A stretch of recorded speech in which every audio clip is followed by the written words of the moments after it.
Write examples for vapors. Vapors के examples. Water vapour, mercury vapour, iodine vapour.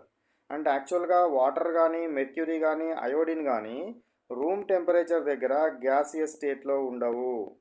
వేరే high temperature, room temperature కంటే ఎక్కువ temperature కనుక వేడి చేస్తే వీటి యొక్క గ్యాస్లు వస్తవి.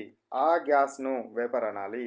ఎక్కువ టెంపరేచర్ దగ్గర, రూమ్ టెంపరేచర్ కంటే ఎక్కువ టెంపరేచర్ దగ్గర గ్యాసియస్ స్టేట్లో కనుక ఉన్నట్టయితే దాన్ని గ్యాస్ అనడానికి వీల్లేదు, వేపర్ అని అనాలి. Next 132. What is volatile substance? Volatile substance అంటే ఏంటి? దేన్ని వొలాటైల్ సబ్స్టెన్స్ అంటారు? The liquid which can be easily changed into vapour is called as volatile substance. Volatile substance అంటే ఏంది? The liquid which can be easily changed into vapour is called as volatile substance. ఏదైతే లిక్విడ్ని మనం ఏ లిక్విడ్ని అయితే తీసుకున్నామో ఈ liquid ఈజీగా వేడి చేస్తున్నప్పుడు వేపర్గా కనుక మారినట్టయితే, ఈ వేడి చేస్తున్నప్పుడు వేపర్గా కనుక మారినట్టయితే దాన్ని ఏమంటారు? వొలాటైల్ సబ్స్టెన్స్ అంటారు. వేపర్గా కనుక మారినట్టయితే దాన్ని ఏమంటారు? వొలాటైల్ సబ్స్టెన్స్ అని అనడం జరుగుతుంది. 133.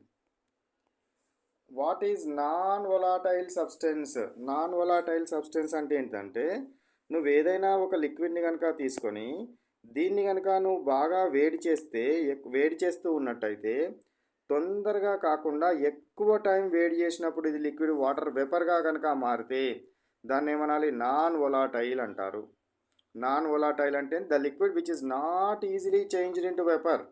ఈజీగా కాదు, చాలా ఎక్కువ టెంపరేచర్ వరకు వేడి చేస్తే మాత్రమే వేపర్గా మారినట్టయితే దాన్ని నాన్ వొలాటైల్ అంటారు. లేదా వేపర్గా మారకపోయినా దాన్ని నాన్ వొలాటైల్ అనాలి. సో ఏదైనా లిక్విడ్ని కానీ సాలిడ్ని కానీ తీసుకొని ఎక్కువ టెంపరేచర్ హీట్ చేసినప్పుడు మాత్రమే అది ఒకవేళ కనుక లిక్విడ్ వేపర్గా మారితే దాన్ని నాన్ వొలాటైల్, తొందరగా మారితే దాన్ని వొలాటైల్ అనాలి.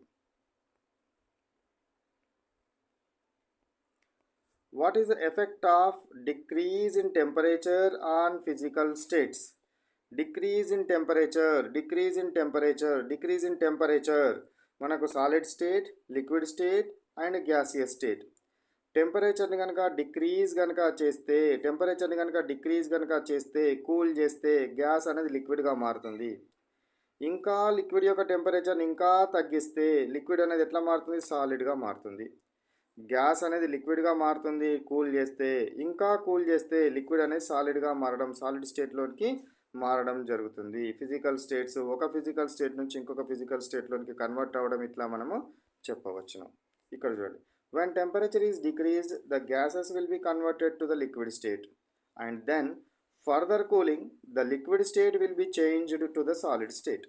సో గ్యాసియస్ స్టేట్ యొక్క టెంపరేచర్ని తగ్గిస్తే కూల్ చేస్తే లిక్విడ్గా మారుతుంది, ఇంకా ఫర్దర్గా టెంపరేచర్ని కనుక డిక్రీజ్ చేస్తే సాలిడ్గా మారుతుంది అనేది explanation. Next 135 question. What is condensation? Condensation అంటే ఏంటిది? Conversion of vapour into liquid state is called as condensation. Condensation అంటే ఏంటిది? Vapour into liquid is called as condensation. నాకు సాలిడ్ స్టేట్ ఉన్నది, లిక్విడ్ స్టేట్ ఉన్నది, వేపర్ స్టేట్ ఉన్నది, అంటే gaseous state ఉన్నది. సో ఈ వేపర్ని లిక్విడ్గా మార్చడాన్ని ఏమంటారు? కండెన్సేషన్ అంటారు. ఏ పాయింట్ ఆఫ్ టెంపరేచర్ దగ్గరనైతే వేపర్ లిక్విడ్గా మారుతుందో దాన్ని కండెన్సేషన్ పాయింట్ అనాలి. ఏమనాలి? కండెన్సేషన్ పాయింట్ అనాలి. లిక్విడ్ ఇంకా ఫర్దర్గా కనుక కూల్ చేస్తే లిక్విడ్ సాలిడ్గా మారుతుంది, దీన్ని ఏమంటారు? లిక్విడ్ను సాలిడ్గా కనుక మార్చినట్టయితే దాన్ని ఏమనాలి? ఫ్రీజింగ్ అనాలి. దాన్ని ఏమంటారు? లిక్విడ్ సాలిడ్గా కనుక మారిస్తే దాన్ని ఏమంటారు? ఫ్రీజింగ్ అంటారు. ఏ టెంపరేచర్ దగ్గరనైతే లిక్విడ్ సాలిడ్గా మారుతుందో that point of temperature is called as freezing point.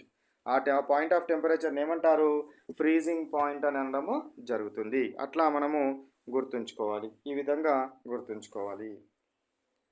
Next